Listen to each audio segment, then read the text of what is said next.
journée de Pentecôte, effusion de l'Esprit sur notre terre. Une invitation à devenir feu. Et aujourd'hui, je nous parle de cette nuit de feu qu'on est tous appelés. Je nous rappelle le récit de la lecture aujourd'hui de la venue de l'Esprit Saint à la Pentecôte sur les disciples, sur l'Église.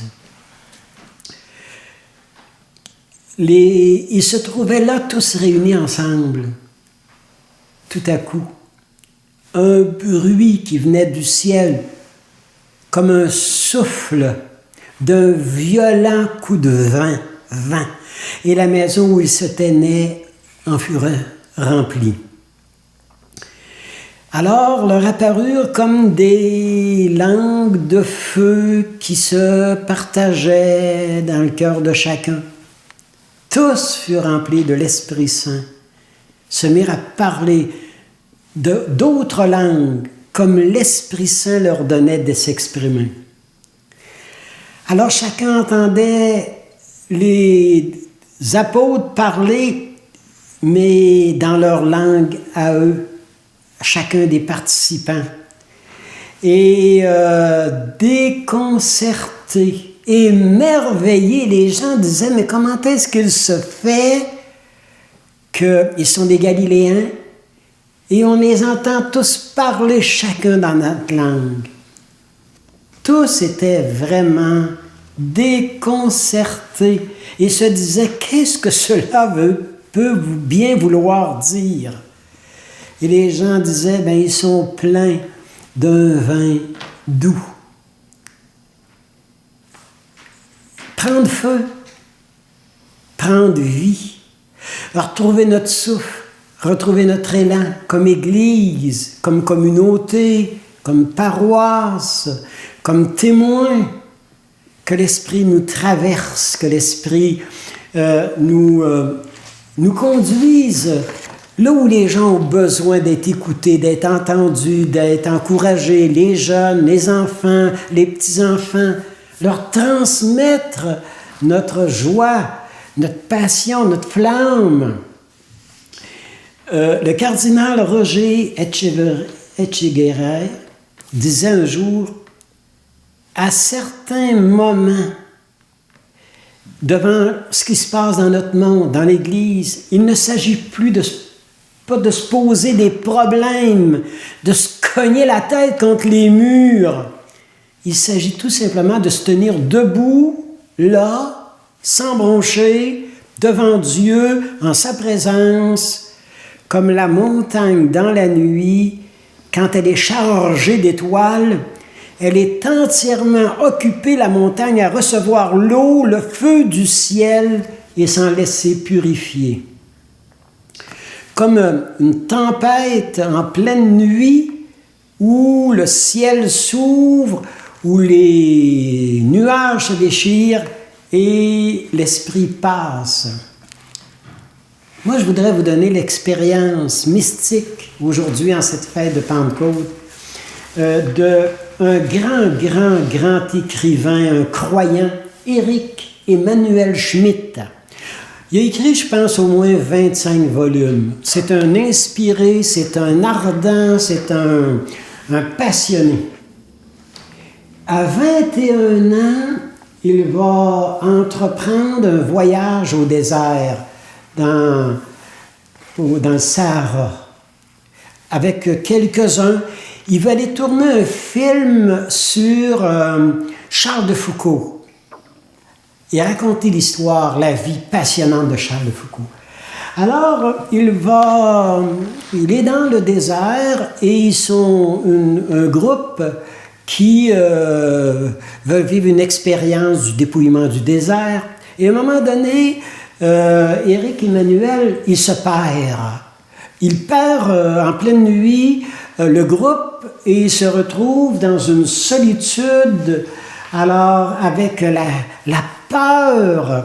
Et regardez comment il exprime son expérience, car dans son désarroi, dans une nuit de terreur où il est terrorisé, Il va faire une expérience de l'esprit, une expérience de feu, une expérience de la grâce. Alors il dit, je suis perdu, seul.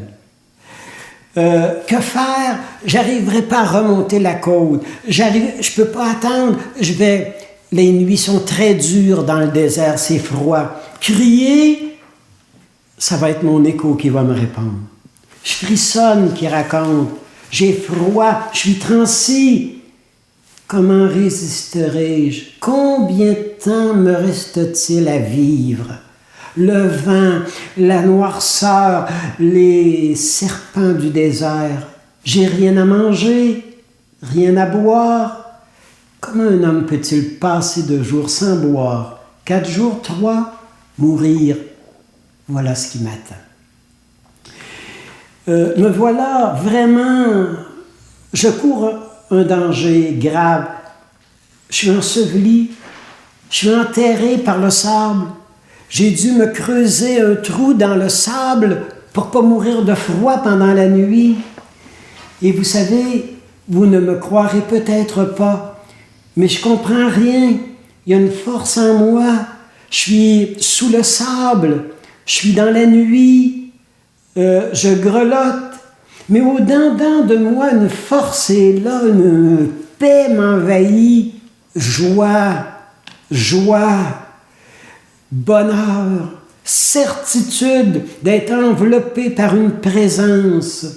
Et il y a une flamme en moi, j'épouse la lumière, je reçois des messages par de l'au-delà, je m'embrase, je suis comme enflammé et j'ai un bonheur, une certitude d'être quelqu'un, d'être en vie, d'être sauvé.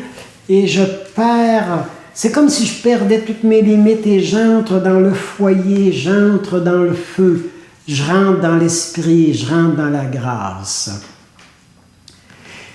La nuit de feu, on a tous vécu. Et si vous étiez capable de raconter le moment où j'ai été visité par une grâce, le moment où j'ai été terrassé, ou le moment où j'ai juste été effleuré par une certitude. Comment tu témoignes? Comment tu racontes? Comment tu communiques ta flamme aux gens? Alors, pour qu'eux autres savent qu'ils sont aimés et qu'ils ne sont pas seuls dans la vie, mais il y a quelqu'un qui les accompagne, il y a une présence. Parfois, je me dis, comment expliquer que depuis tant d'années, que le feu est toujours là, que la flamme brûle, que le goût de faire aimer Jésus, de le faire connaître, de le faire rencontrer, est toujours là. Comment? Vous savez, ce que vous jetez dans le cœur des vôtres, la semence, elle va devenir un fruit. J'ai été tout à fait étonné dernièrement de découvrir que les framboisiers, quand les semences du framboisier tombent, ça peut prendre jusqu'à 70 ans avant qu'ils aient le terrain favorable pour éclore, pour éclater. Jusqu'à 70 ans avant que le fruit soit donné. Eh bien, il faut garder notre espérance, notre lampe allumée, et je nous laisse avec ces petites réflexions à travers notre vie, notre témoignage, nos œuvres, nous avons semé. Et on n'aura pas les fruits autant qu'on pense, mais nous avons jeté les semences. Et nous avons besoin d'espérer, de rêver, pour désencombrer nos vies trop encombrées, de se laisser envahir par l'esprit et faire connaître aux autres la nuit de feu auquel ils sont appelés.